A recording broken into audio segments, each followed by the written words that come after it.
আমরা আজকে চলে এসেছি দর্শনীয় স্থান রামরাইদিঘি অর্থাৎ রানীসাগর নামে পরিচিত, যেটি ঠাকুরগাঁও জেলার রানীশংকেল উপজেলায় হোসেনগাঁও ইউনিয়নে অবস্থিত।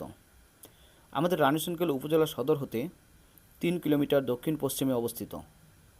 পুকুরটি 18.34 একর সুউচ্চ পাহাড় ও 23.82 একর জলভাগ সহ মোট 42.20 একর বিশিষ্ট। রামরাইদিঘি বরেন্দ্রভূমিতে প্রাচীন জলাশয়গুলির মধ্যে আয়তনে দ্বিতীয় বৃহত্তম।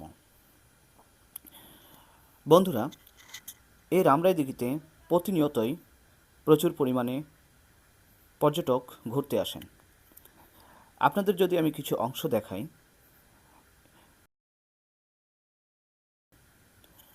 প্রচুর পরিমাণে পর্যটক এই রামরাইদিঘিতে আসেন,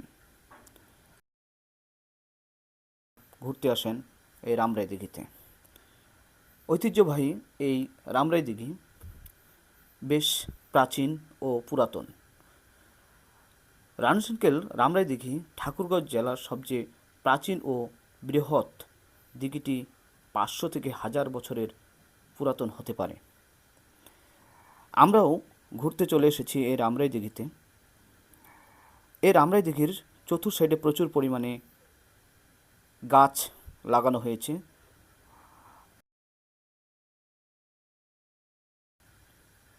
দেখার জন্য এবং বসার জন্য সুব্যবস্থা রয়েছে। খুব সুন্দরভাবে সাজানো হয়েছে এই রামরাইদিঘিকে।